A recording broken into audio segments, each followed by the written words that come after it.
Okey, Assalamualaikum warahmatullahi taala wabarakatuh. Dan selamat pagi. Saya ucapkan kepada semua peserta di luar sana. Saya tak nampak daripada sini siapa orangnya, tapi saya yakin peserta-peserta di luar sana memang bersemangat dan ingin tahu dengan topik yang akan dikongsikan hari ini berkaitan dengan tajuk wanita dan juga aero angkasa, iaitu salah satu topik yang sangat menarik. Dan saya juga ingin mengucapkan terima kasih kepada bersama-sama kita hari ini adalah Pengarah Pusat Kepimpinan Wanita, Profesor Madya Dr. Nurbaiyah Abdul Kadir, yang sama-sama akan mendengar perkongsian oleh speaker iaitu Dr. Norilmi Ismail. Dan selain daripada itu, saya juga ingin nyatakan bahawa webinar yang sedang berlangsung sekarang ni adalah webinar siri pertama bagi tahun 2024. Dan untuk makluman semua juga, Pusat Kepimpinan Wanita sebenarnya sentiasa menganjurkan webinar-webinar dengan tajuk-tajuk yang tertentu dengan topik-topik yang sangat menarik. Dan untuk tahun 2024, topik pertama pada tahun ini bagi siri yang pertama adalah berkaitan dengan wanita dan juga aero angkasa. Okey, salah satu bidang yang kalau kita teliti dekat mana-mana maklumat dan sebagainya, tidak semua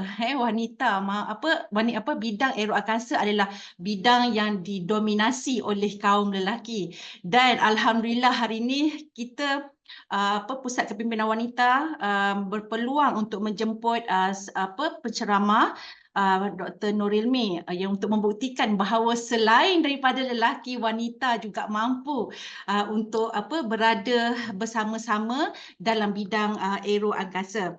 Dan kalau sebelum saya teruskan webinar ini, kalau boleh saya tahu siapa sebenarnya di luar sana dari segi audiennya, sama ada hanya daripada UKM sahaja ataupun luar daripada UKM. Kalau boleh nyatakan dekat ruangan chat supaya saya dan juga speaker boleh faham siapa audien di sana dan memudahkan dalam proses untuk menyampaikan perkongsian. Kalau boleh nyatakan di sini daripada mana? Sebab saya dimaklumkan juga ada jemputan daripada Kolej Matrikulasi dan juga lain-lain tempat.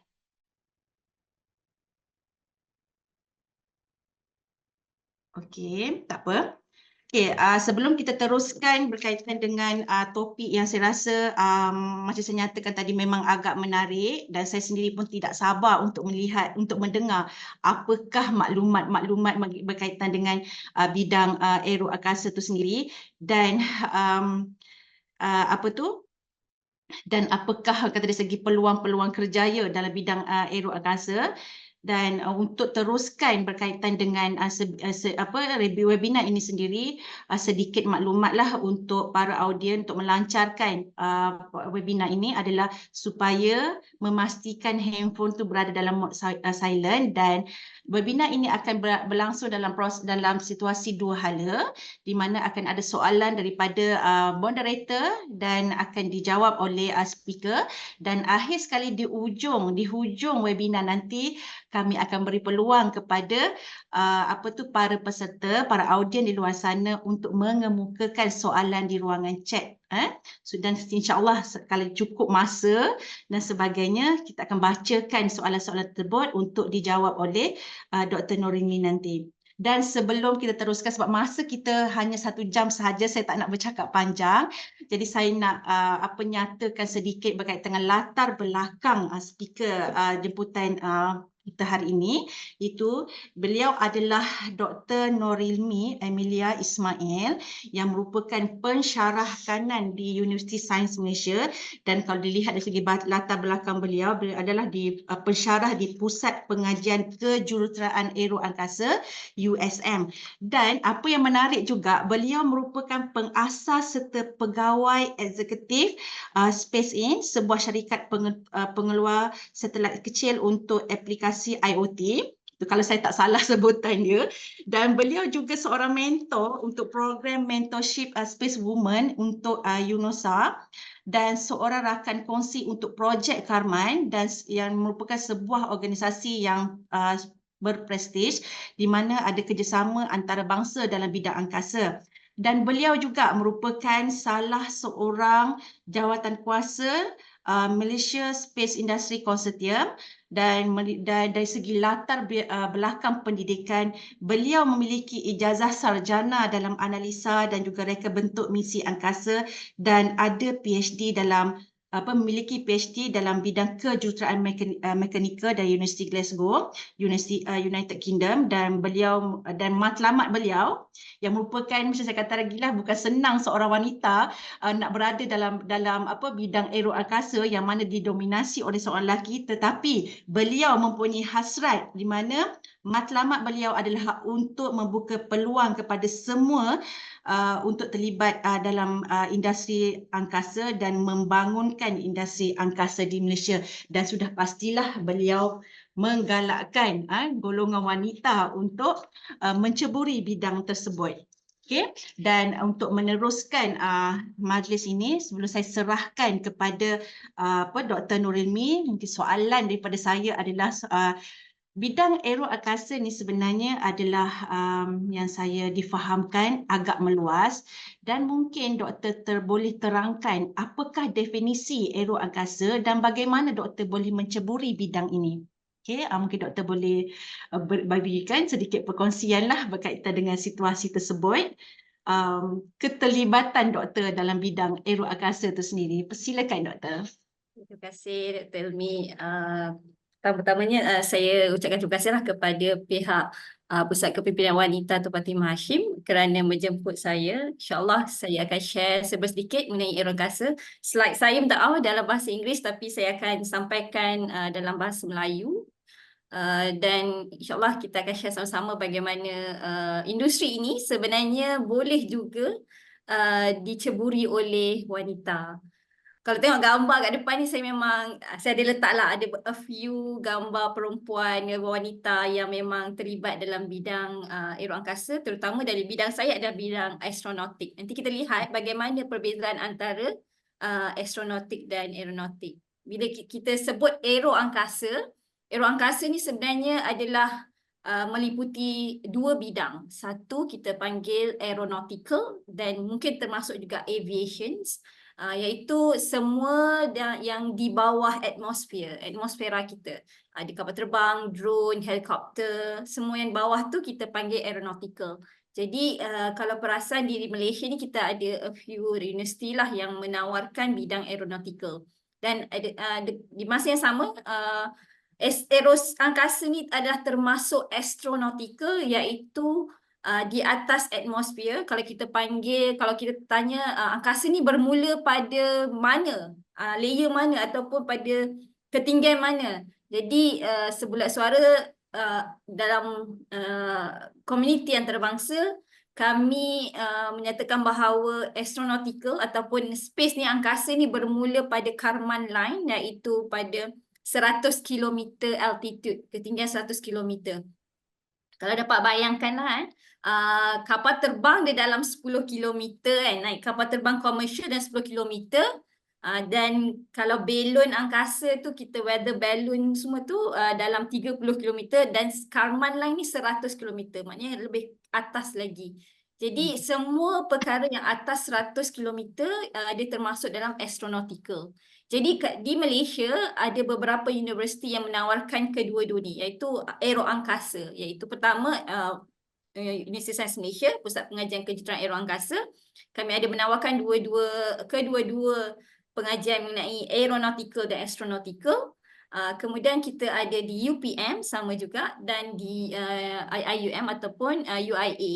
Jadi ada tiga yang fokus kepada aero angkasa. Tetapi ada juga universiti yang memang ada aeronautical sahaja, ataupun mungkin ada sedikit subjek yang berkaitan dengan astronautical. Saya percaya bahawa UKM pun mungkin ada di fakulti tertentu yang ada berkaitan dengan astronautical. Saya tahu bahawa dekat UKM ada pusat pengajian, bukan pusat pengajian, dia iklim punya kan, perubahan iklim. Dari dalam tu ada juga space science kita panggil. Itu pun astronautical because berkaitan dengan apa yang ada di angkasa. Jadi dua bidang ni jangan salah untuk mentafsir. Aeroangkasa adalah kedua-duanya. Bila kita sebut aeroangkasa, kedua-duanya sekali. Jadi dalam Malaysia, bila kata industri aeroangkasa, kita termasuk dalam aeronautical dan astronautical. Cuma hari ini disebabkan saya dalam bidang astronautical, saya lebih menumpukan kepada bidang astronautical lah. Dan kita tak boleh nak cakap yang aeronautical tu tak penting, sangat penting, dan majoriti sebenarnya lepasan graduan daripada USM sendiri banyak pergi ke syarikat-syarikat yang berkaitan dengan aeronautical kerana industri tersebut dah matang di Malaysia. Tetapi industri astronautical, industri angkasa ni masih lagi baru. Jadi kita boleh lihatlah ramai pemain-pemain baru dalam industri tersebut. Okay. Nak saya teruskan ke Doktor nak tanya soalan lagi? Okey, doktor, saya sebenarnya tertarik yang doktor bagi tahu tadi tentang apa kursus-kursus yang doktor yang ada di universiti dan sebagainya, dan memandangkan kita adalah berkaitan webinar berkaitan dengan wanita, kepimpinan wanita itu sendiri. Mungkin doktor boleh kongsikan macam mana dari segi minat pelajar yang masuk dalam kursus-kursus tersebut, adakah lelaki lebih ramai berbanding dengan wanita? Itu betul nampaklah akan datang tu sama ada masih lagi didominasi oleh wanita ataupun tidak, doktor? Mungkin sedikit gambaran lah di universiti doktor sendiri ke ataupun macam mana? Saya beri gambaran di USM lah sebab Okey. memang kita tahu bilangan. Saya boleh katakan bilangan dia 50-50. Lebih kurang dia, lebih kurang sama. Sebab saya juga alumni, saya tunjuk kat sini saya alumni Universiti Sains Malaysia. Waktu saya pun lebih kurang 50-50 juga, separuh-separuh. Dan kebelakangan ni bila saya mengajar, buat projek, saya lihat sebenarnya wanita lebih ke depan. Leadership roles tu banyak diambil oleh pelajar wanita. Dan nanti saya tunjukkan ada beberapa pelajar wanita saya yang sebenarnya memang kalau nampak memang sangat menonjol lah. Dan ini sebenarnya menunjukkan bahawa kita tahu bahawa banyak exposure kita panggil kan, exposure kepada pelajar-pelajar ni untuk lebih ke depan dan mereka lebih yakin untuk berada dalam bidang aeroangkasa. Secara generalnya sebenarnya saya nak kata kat sini, kalau kita tengok berdasarkan intelektual kan, sebenarnya dua-dua ni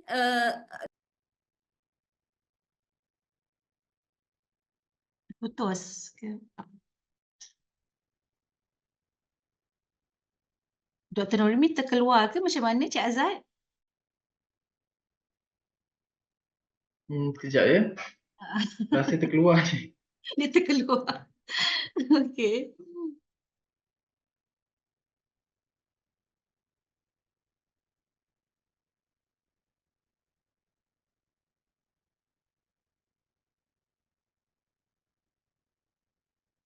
minta maaf terkeluar pula tiba-tiba. Bersemangat menyampaikan tu. Dia terkeluar. Tiba-tiba terkeluar. Okey. Ada lagi ke doktor nak share tadi? Tapi itulah saya rasa memang kena ablekan saya punya screen sharing.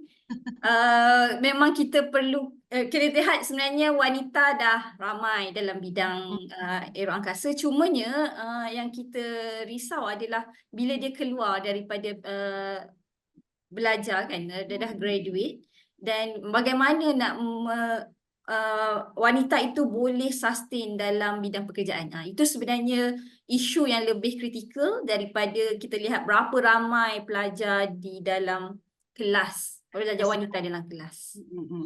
Okey doktor. Kalau daripada apa yang doktor ceritakan daripada awal tadi, saya yakin doktor memang banyak pengalaman sebab kalau tengok daripada sejak doktor punya background tu sendiri pun dah 12 tahun dalam bidang akademik. Mungkin doktor boleh kongsikan pada kami dan pada para audien juga, bila dan apa yang memotivasi doktor untuk meneroka bidang perniagaan, dan selain itu apa lagi pelibatan doktor dalam bidang aeroangkasa tersebut? Okay, saya ada slide tapi saya tak boleh share slide. Mungkin boleh tolong sekejap ya.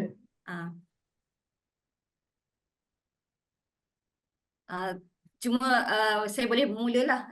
Saya belajar di Universiti Sains Malaysia. Saya graduate daripada di Pusat Pengajian Kejuruteraan Aeroangkasa. Jadi saya alumni pusat pengajian itu sendiri dan kembali mengajar di situ, jadi lebih banyak pengalaman lah untuk menghadapi pelajar sebenarnya. Dan sebenarnya saya selepas je saya habis daripada bachelor degree itu, saya mengambil keputusan untuk keluar bidang. Selama 2 tahun saya berada di Proton.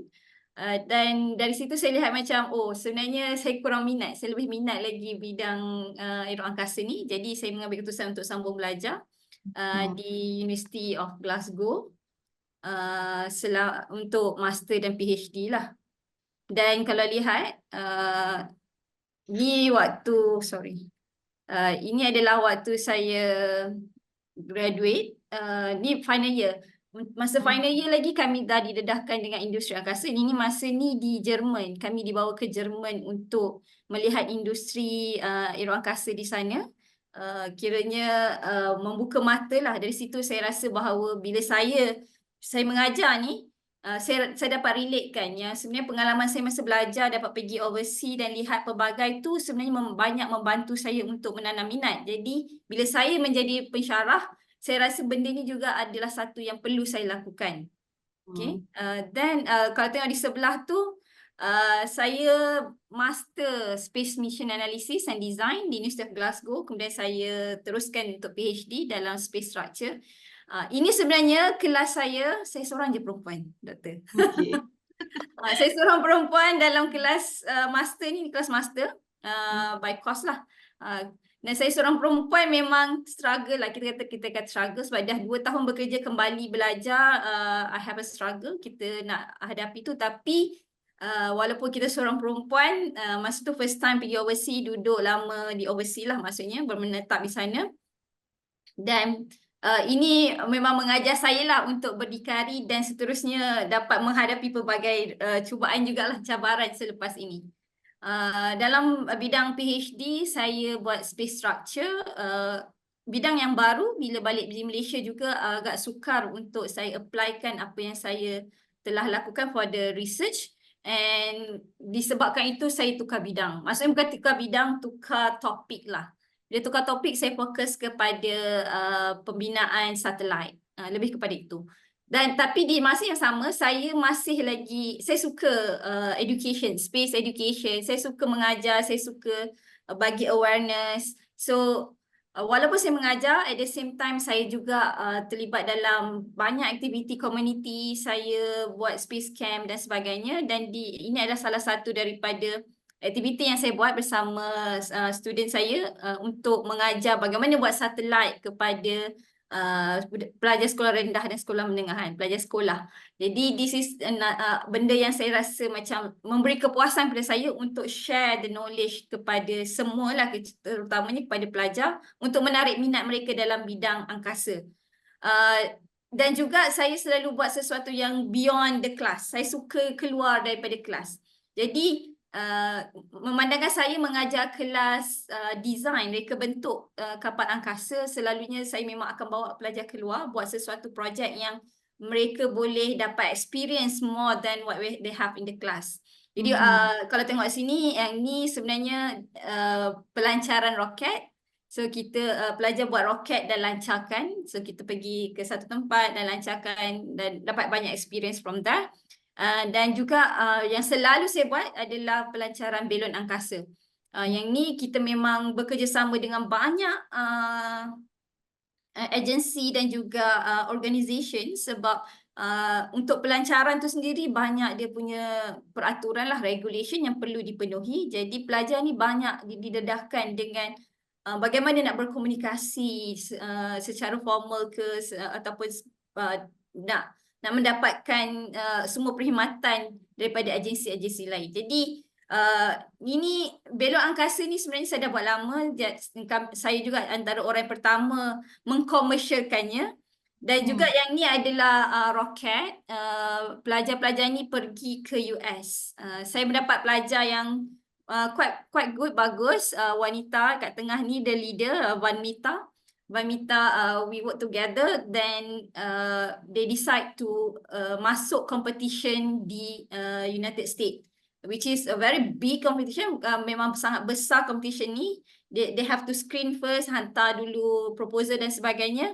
Alhamdulillah mereka terpilih, dan apa cabaran yang paling besar untuk mereka adalah mencari duit untuk ke sana. Jadi alhamdulillah they got dalam 200,000 untuk bawa semua ni ke sana.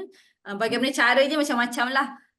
Memang air mata darah pun keluar lah untuk mencari duit tu, tapi alhamdulillah they actually managed to do that, and we went to US to participate dalam Spaceport American Cup. Kita dapat nombor quite good numbers pada first time 2021 tu, 2022, which is nombor 12 dalam 99 orang participant.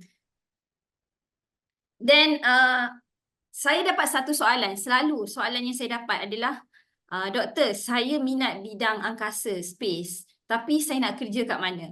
Itu adalah satu soalan yang selalu sangat saya dapat daripada pelajar. Jadi saya fikirkan, okey, industri angkasa ni tak begitu besar. Jadi dan kat Malaysia ni kita boleh kira dengan jari berapa je, dan tak semestinya mereka akan ambil pelajar kita. Jadi saya rasa benda ni kena bermula daripada diri sendiri, Kak. Dan saya tengok apa yang saya boleh buat. Jadi pada masa yang sama, USM masa tu menawarkan pensyarah untuk buat spin-off company. Ada satu program baru yang daripada pusat komersial di USM untuk adakan syarikat.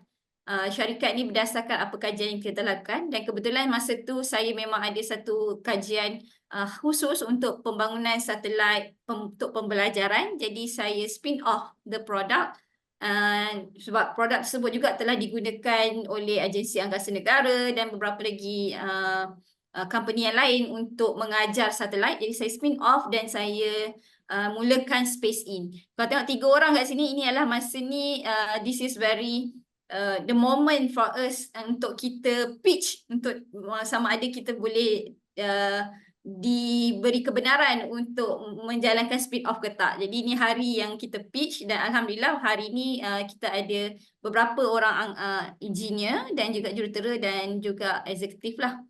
Jadi company ni dimulakan pada tahun 2020. November, masa tu COVID. 2021 kita tak banyak buat activity because of COVID. But then kita ada banyaklah talent sebenarnya, kita dah masuk, keluar masuk. This is the latest lah, 4 jurutera, 2 admin eksekutif. Dan kita memang fokus untuk buat research on satellite, semua satelit kecil, dan juga untuk education angkasa. Now kita memang dalam stage untuk kita dapatkan lebih banyak investment, sebab we going to have, kita akan ada lebih banyak lagi satelit di atas untuk servis IoT tadi, macam Dr. Elmi kata, kami akan buat servis IoT, memerlukan lebih banyak satelit constellation, jadi kita lebih banyak memerlukan investment daripada luar. Kalau lihat kat sini, ini adalah satelit pertama, tapi yang digambar adalah satelit masa pengujian. Jadi kita melakukan pengujian di Agensi Angkasa Negara, dan kalau tengok ni adalah software engineer saya, perempuan kat sini. Kita ada a few engineer juga, dan kami adalah antara yang terawal lah menggunakan fasiliti di Pusat Angkasa Negara tersebut untuk pengujian satelit. Dan satelit kami sebenarnya dilancarkan menggunakan roket Falcon 9 SpaceX pada 12 November. Dan misi ni, kalau kita tengok nanti saya tunjuk, dilancarkan, kalau tengok ni adalah pelancaran tahun lepas. Sewaktu ni memang kita punya satelit ada di dalam roket tersebut lah. Dan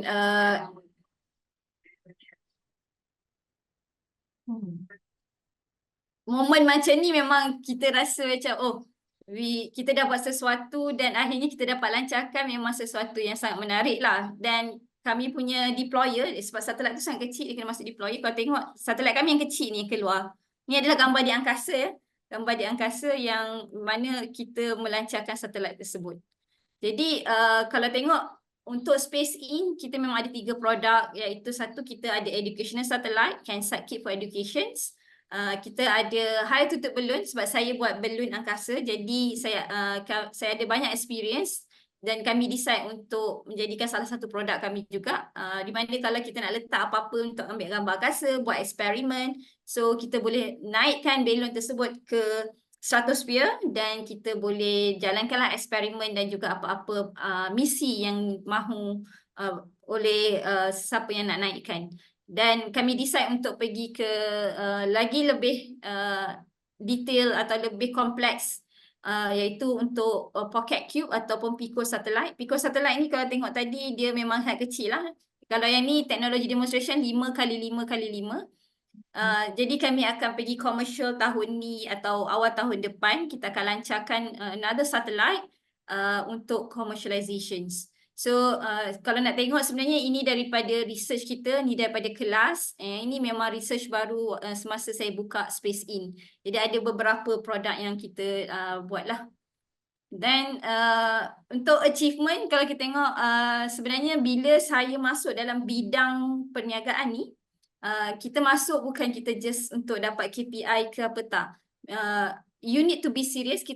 Bila kita masuk dalam bidang perniagaan, kita kena juga serius untuk menjalankan perniagaan tersebut, kerana kita juga ada engineer, ada pekerja yang kita perlu ambil tahu dan juga make sure that they get salary every month. At the same time, kita ada misi kita sendiri, iaitu kita nak meluaskan lagi pencapaian capaian angkasa ni kepada semua orang, ataupun akses angkasa ni supaya semua orang sebenarnya boleh berbuat sesuatu untuk ke angkasa.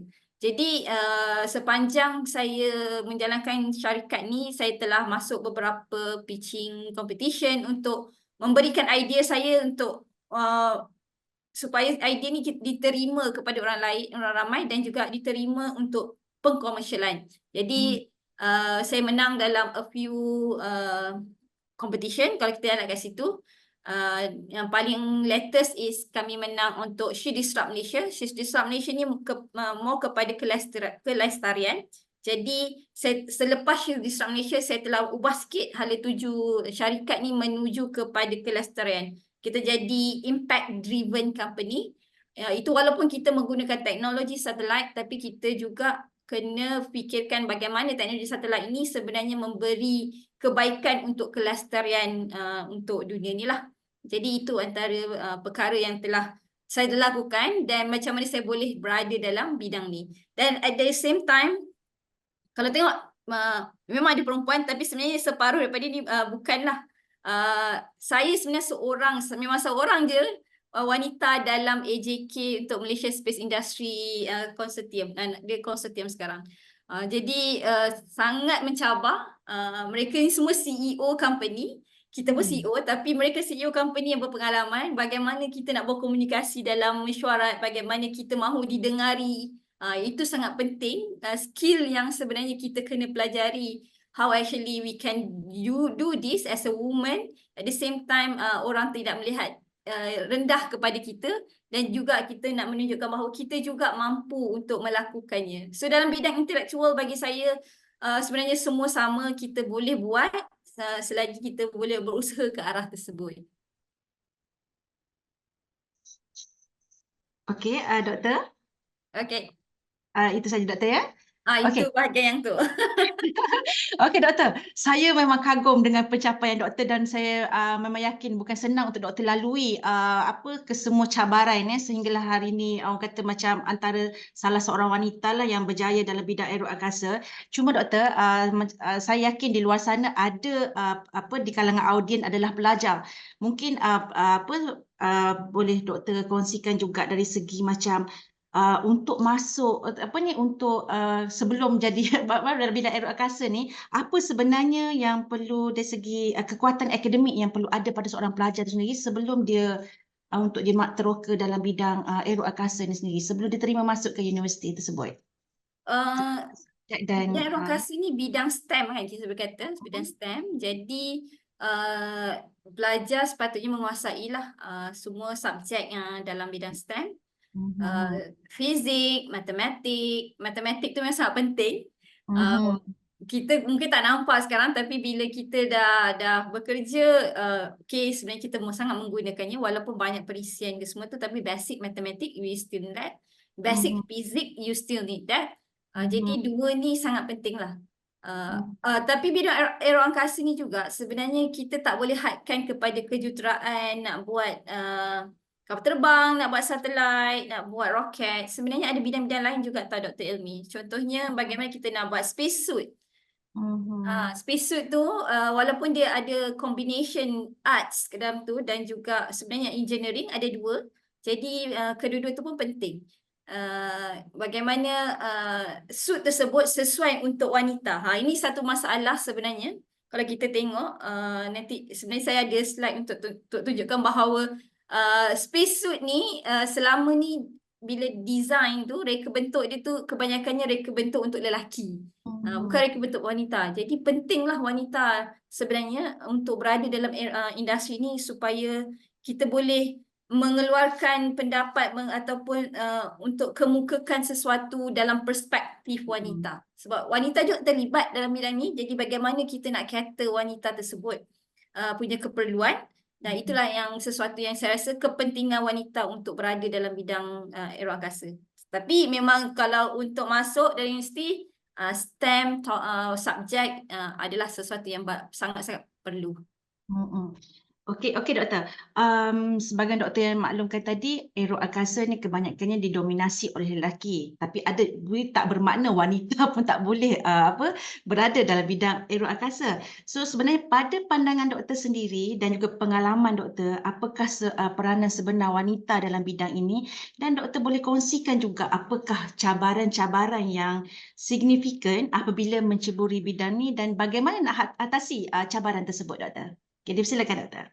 Alright. Kalau kita tengok siapa pernah lihat movie Hidden Figure mungkin akan tahulah bagaimana sebenarnya wanita ni memberi satu kontribusi yang sangat signifikan kepada advancement of this industry.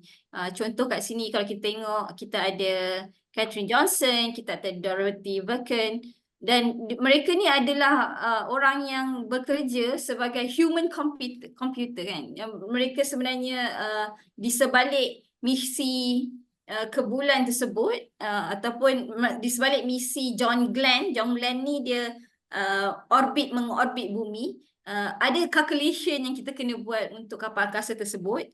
Dan mereka sebenarnya orang yang di sebaliknya. Itu untuk calculate lah. Jadi kontribusi itu sangat-sangat signifikan.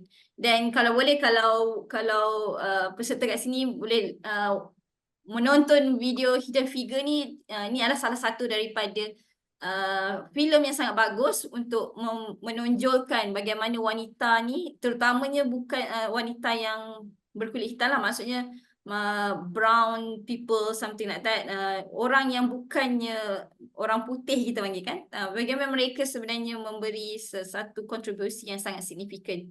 At the same time kalau kita tengok kita pun ada the first astronaut untuk misi ke angkasa, Valentina Tereshkova daripada Soviet masa tu. Dia memberi satu inspirasi kepada wanita lain untuk menunjukkan bahawa bukan lelaki sahaja yang boleh ke sana, tetapi perempuan juga boleh. Tapi saya tak menafikan ada cabaran sebab ada sharing daripada astronot wanita di Korea. Dia satu-satunya astronot Korea tapi wanita. Bagaimana ada timnya dalam lelaki dalam tim beliau memandang rendah kepada beliau, dan sebenarnya bila dia menunjukkan yang bahawa sebenarnya dia tahu semua benda juga, dan barulah dia dapat respect tu. Bagaimana sukarnya wanita ni nak meletakkan bahawa mereka boleh buat, cuma keraguan tu masih ada daripada pihak lelaki. Kita kena membuktikan pula yang kita boleh buat kan. Itu antara cabaran jugalah. Dan kalau kita tengok sini Margaret Hamilton, antara dia punya contribution adalah dia ni ada computer scientist yang memainkan peranan yang sangat penting dalam Apollo program. Apollo program ni program ke bulan. Ada beberapa banyak kali Apollo program ni, Apollo 1, 2 dan seterusnya.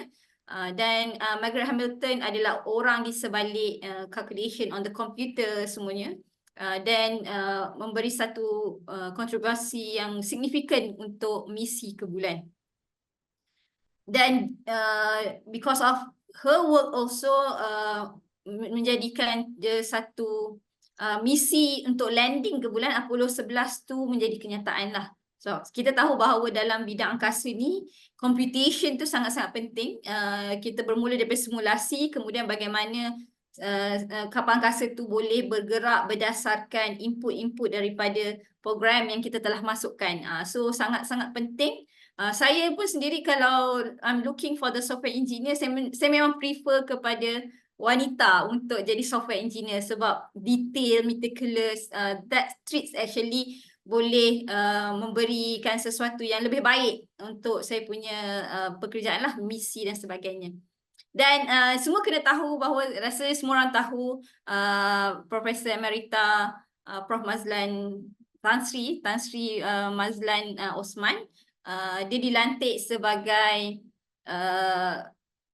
Director untuk United Nations Office for Outer Space, UNOSA, di Vienna pada 2017 hingga 2014. Tan Sri Mazlan ni juga adalah seorang astrophysicist. The first astrophysicist, I think, got PhD in her university in New Zealand, at the same time the first astrophysicist in Malaysia. And also dia juga dilantik sebagai Director General untuk angkasa, masa tu angkasa, sekarang Malaysia Space Agency. Dan kita tahu bahawa banyak contribution daripada Tan Sri Mazlan sendiri. Jadi kalau kita tengok contribution wanita dalam era angkasa, ni gambar saya. So sebenarnya seperti yang saya kata tadi, wanita ni memberi perspektif yang unik kan, sebab kita punya pengalaman sendiri dan sebagainya untuk kita menyelesaikan satu-satu masalah dalam bidang era angkasa, seperti mana yang saya kata tadi, antaranya adalah spacesuit. Juga sebenarnya kita di bidang era angkasa, kita yang dah ada bidang angkasa ni, kita boleh promote lebih banyak lagi wanita untuk sama-sama dalam bidang pekerjaan yang sebenarnya dapat meningkatkan lagi sosioekonomi kita. Kita tahu bahawa bidang era angkasa ni adalah satu bidang yang kita high end, kita boleh kata. Maksudnya high risk but high return and high impact. Jadi dengan kontribusi wanita dalam bidang era angkasa ni, sebenarnya kita pun sebenarnya sebahagian daripada mereka yang menjana ekonomi negara. Kita kena ingat bahawa we are part of that. And at the same time, kita kena tengok juga untuk diversity kan. Bila ada diversity di dalam satu organisasi, kita akan dapat lebih baik dalam kita membuat keputusan. Dan juga this is the research, they said that kalau ada diversity, ada wanita dalam satu organisasi itu, mungkin akan dapat lebih baik dalam in term of financial performance. Kenapa? Salah satu wanita ni saya perasan, saya sebagai CEO, saya perasan diri saya sendiri, kita adalah low risk taker. Dan kita sangat berhati-hati untuk buat sesuatu keputusan. So kita risau kan, kita memang tengok in details and everything. This is a good one. Walaupun ada kata macam kita kena buat keputusan cepat. Keputusan cepat is boleh, tapi kita kena have a calculated risk, kita panggil kat situ. Semua decision, especially kalau kita dah jadi CEO ataupun kita dah menerajui sebuah organisasi atau syarikat, kita kena melihat risiko-risiko yang boleh terkena kepada syarikat kita atau organisasi kita. Jadi sebagai seorang wanita, bagi saya, because we are low risk taker, kita memang lebih berhati-hatilah dalam membuat keputusan. Dan sebab tu mungkin financial performance pun okey, juga decision kita mungkin akan lebih impactful. So banyaklah contributionnya. So contoh kat sini kan, Jessica Meir ni sebenarnya dia perform the first spacewalk untuk betulkan Hubble Telescope, saya. Tapi first female spacewalk ni dia lambat sikit disebabkan kerana tiada baju yang sesuai, maksud tiada suit yang sesuai. Jadi mereka terpaksa buat balik macam mana suit yang sesuai, sebab mereka ni kena berada di luar, di kawasan angkasa dan melakukan kerja-kerja, mesti kena bersesuaian dengan fisiologi wanita tu sendiri. Dia tak sama dengan lelaki. Jadi pentingnya wanita ni dia akan memberi input kepada inovasi dan sebagainya. Dan kalau kita tengok challenge kat sini, banyaklah challenge kan. Salah satu darinya, kalau kita tanya mana-mana bidang pekerjaan pun, especially on high tech ataupun deep tech, satu perkara yang saya dapat adalah daripada info daripada semua orang adalah imposter syndrome. Imposter syndrome ni kita rasa kita tak cukup baik untuk lakukan sesuatu kan. Kita rasa kita lebih rendah, rasa tak boleh lah, dia lebih boleh. Ini selalu sangat berlaku kepada wanita sebenarnya bila berada dalam male dominated situations ataupun dalam kita punya bidang yang banyak dikuasai oleh lelaki. Jadi imposter syndrome ni common saya kata, tapi sebenarnya boleh kita hadapi dan kita boleh ubah, lebih improve imposter syndrome ni. Antara cara yang saya buat adalah saya pun ada juga imposter syndrome. Of course bila saya berada di kalangan mereka yang lebih hebat, CEO yang dah IPO semua tu, kita rasa macam kita sangat kerdil, tapi at the same time kita kena cuba we embrace with that, but at the same time kita kena buat sesuatu supaya kita tak ke belakang lah. Antaranya saya buat adalah yakinkan diri sendiri bahawa sebenarnya kita ni boleh buat sesuatu, boleh capai sesuatu dengan kita belajar dan cuba usaha untuk dapatkan tersebut. We have to talk to ourselves lah untuk overcome this imposter syndrome.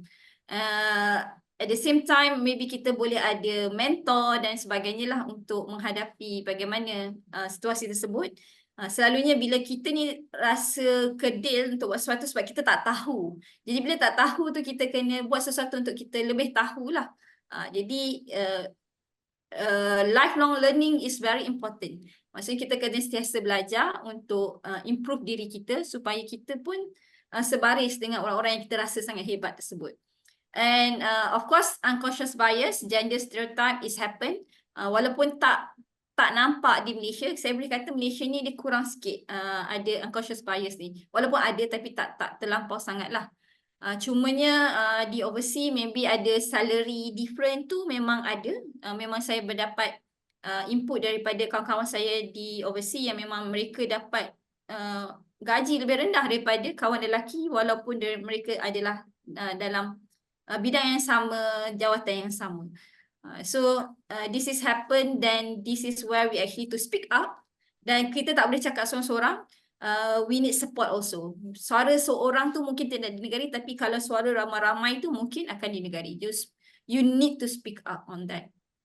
And of course saya alami juga untuk networking opportunities ni, not because I'm not really into networking, tapi kita rasa macam untuk capaian tu, untuk akses masuk dalam networking tertentu tu mungkin disebabkan male dominated, jadi banyaklah lelaki dalam tu, perempuan kurang. Jadi kita kena pandai mencari peluang bagaimana kita untuk masuk dalam network tersebut dan mengambil kebaikan dalam network tersebut. Then balancing work, I don't say we should balance. Balance ni sebenarnya sukar, tapi bagi saya adalah bagaimana keutamaan, priority tu yang penting. Jadi ada masa bagi saya walaupun saya dah berkahwin, ada family, bagaimana saya nak mengutamakan masa family saya dan masa bekerja tu, kita kena lihatlah.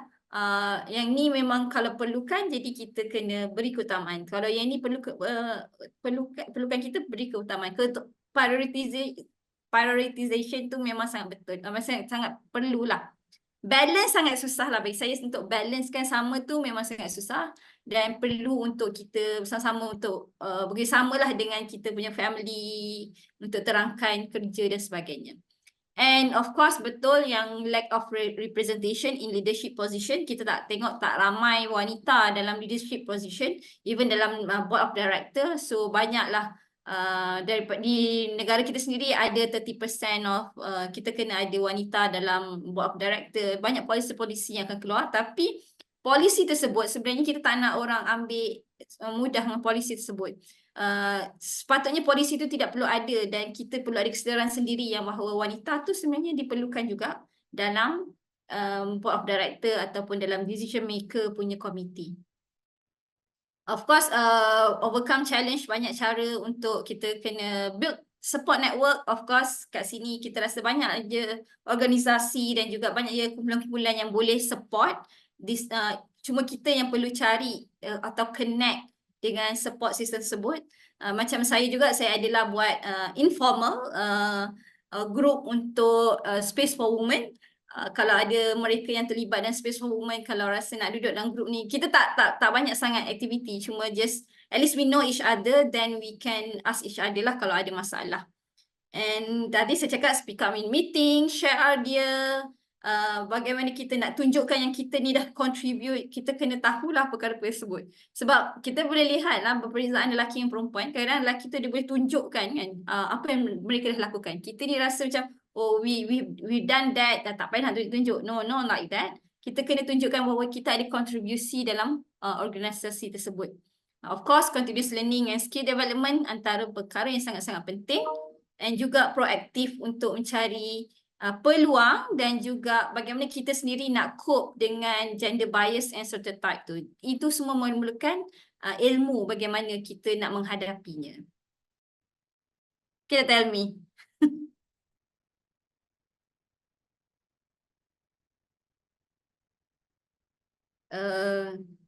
Tell me ada ke situ? Termute pula. Okey, ada segi cabaran yang doktor lalui dan sebagainya, dan ada strategi tertentulah untuk hadapi cabaran. Dan adakah sebelum doktor meneroka bidang ni, ada tarikan di kalangan ahli keluarga sendiri pun dalam bidang aero angkasa juga, doktor? Tak ada. Saya memang satu-satunya dalam bidang ni. Mak saya pun kata, dia ni nak buat bidang pelik-pelik Tak ada. Dia bukan bidang pelik-pelik. Saya adalah orang yang suka cabaran. Dan saya rasakan saya kena hidup dalam keadaan yang penuh ada cabaran lah. For me to actually to move, dan juga bagi saya ada adrenaline rush tu is something that macam satu kesukaan saya. Jadi disebabkan itu juga saya ada banyak portfolio, maksud saya pegang banyak jawatan dan sebagainya, supaya saya boleh keep on moving lah. Ada orang macam suka duduk relax ke semua, tapi doesn't matter on that. Yang penting is macam mana you boleh contribute dalam bidang yang kita ceburi tu tersebut. Okay, kalau lihat dari segi doktor punya semangat, mungkin doktor boleh kongsikan juga kepada semua audien apa sahaja bidang sekalipun sebenarnya memerlukan kepada satu motivasi yang tinggi, kemahiran dan sebagainya, dan bagaimana kita ni sebenarnya sebagai seorang wanita, kalau kita nak berjaya dalam bidang apa sekalipun, apa aspek-aspek ataupun elemen-elemen yang diperlukan oleh seorang wanita itu sendiri untuk berjaya. Okay. Silakan, Sebelum tu doktor, saya lupa, saya letak gambar saya tak tunjuk. So ini adalah Vanmita. Vanmita adalah pelajar saya, dah baru grad tahun lepas. Vanmita mengetuai pasukan roket WOW ke Spaceport United States. Dan Vanmita juga sebenarnya sedang menjalani latihan untuk menjadi astronot. Dia dipilih. Jadi this is one. Another one is my friend also, Dr. Wan Amani. Rasa ramai yang kenal. Dr. Wan ni pernah bekerja bersama-sama dengan tim NASA untuk satu mission Sportsat, di mana Dr. Amani sendiri menjadi PI lah untuk that missions. So on that, okay.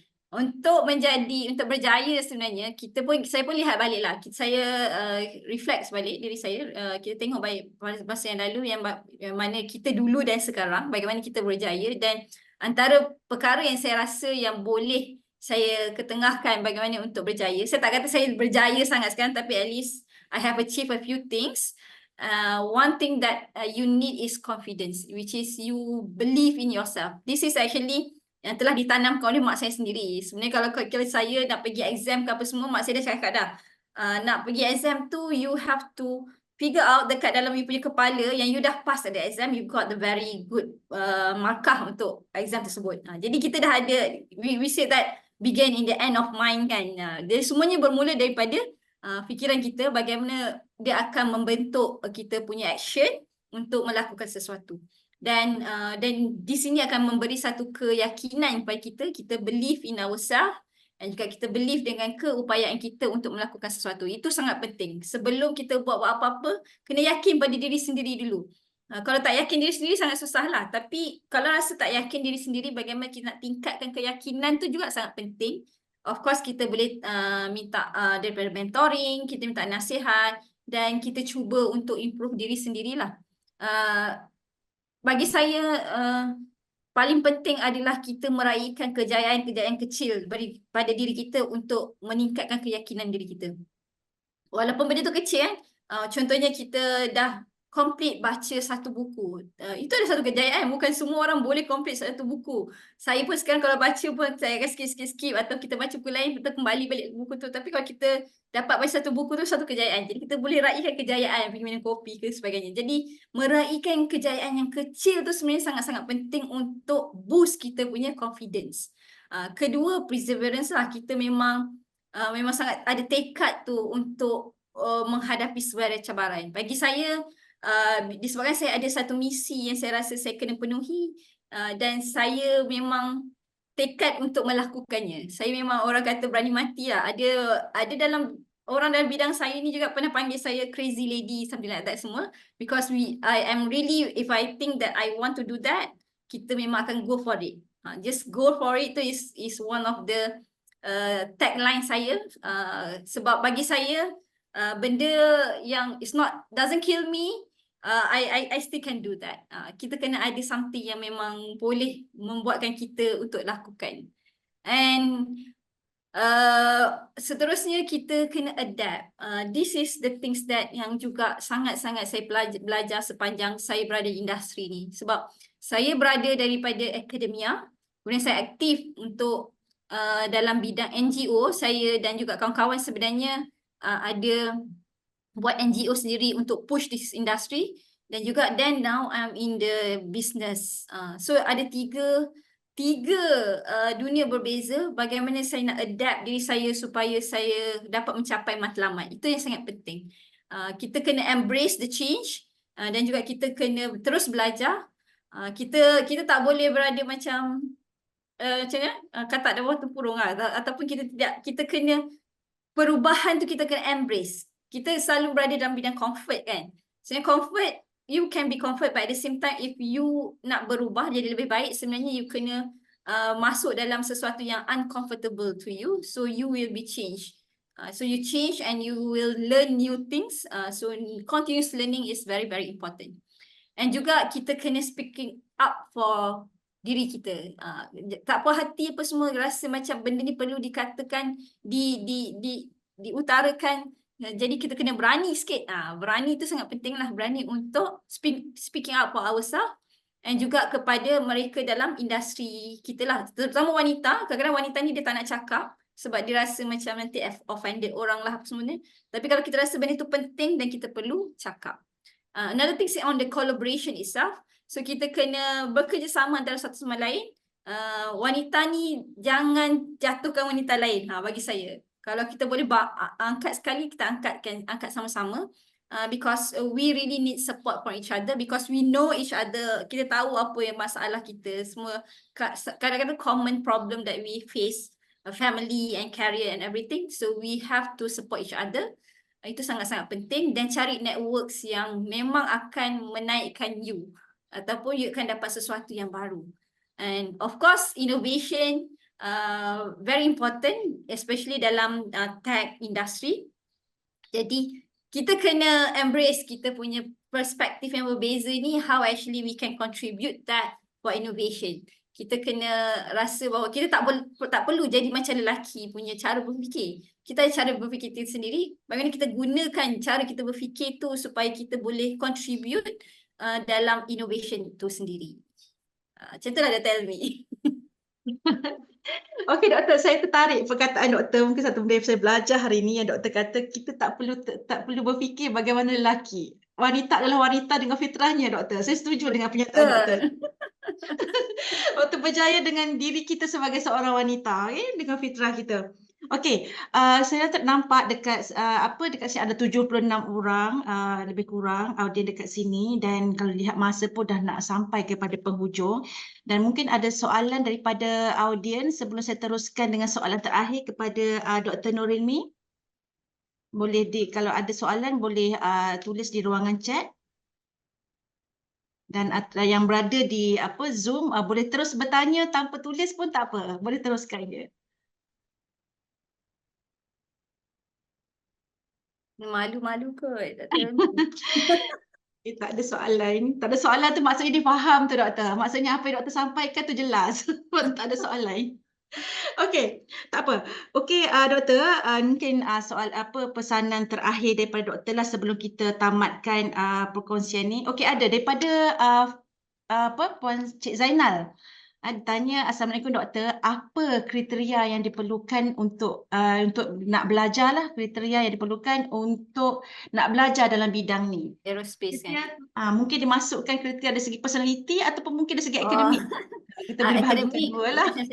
akademik seperti saya kata tadi perlu dalam bidang sains lah, STEM perlu penting, tapi cuba kita tengoklah sama ada nak pergi aerospace ni besar bidang dia, nak pergi ke betul-betul engineering, kita boleh pergi kepada bidang sains, space science, dan kita boleh bidang arts yang tu pun kita boleh tengok juga. Even kalau sebenarnya kita memerlukan doktor, kita memerlukan lawyer, kita memerlukan banyak lagi yang berkaitan dengan angkasa. Nak pergi angkasa ni kita kena ada insurans satelit tu. So kita kena ada orang dalam bidang tu juga. Jadi sebenarnya ada pelbagai, tapi kalau saya menjurus kepada kejuruteraan, of course kepada STEM, education tu sangat penting untuk jadi basic lah, fundamental untuk kita faham bagaimana kita nak berinovasi dan mereka bentuk sesuatu. Okey, next soalan ni doktor. Macam mana dia kata nak join projek doktor ni? Sebab dia pun ada background dalam bidang apa, aeronautik ni. Aeronautik, macam tu. Apa? Macam mana nak join tu? Dia dah tertarik tu doktor. Ada banyak lah. Mungkin nanti saya akan buka lah. Boleh pergi kepada website spacein.com.my ataupun pergi Facebook SpaceIn dan juga mungkin Facebook USM Space System Lab. Kat situ kadang tu kita memang akan buka. Baru-baru ni sebenarnya saya buat dengan saya punya kelas, walaupun kita buat untuk kelas, tapi saya buka kepada orang untuk join sekali, which is saya lancarkan belon, dan at the same time masa tu ada community amateur boleh berhubung menggunakan dia punya peralatan untuk berhubung dengan antara satu sama lain, menggunakan receiver yang saya bawa guna balloon bersama-sama dengan yang lain-lain lah. Jadi ada banyak cara juga untuk join, tapi banyak terutamanya bila saya lancar balloon tu saya selalunya akan buka untuk orang lain to join.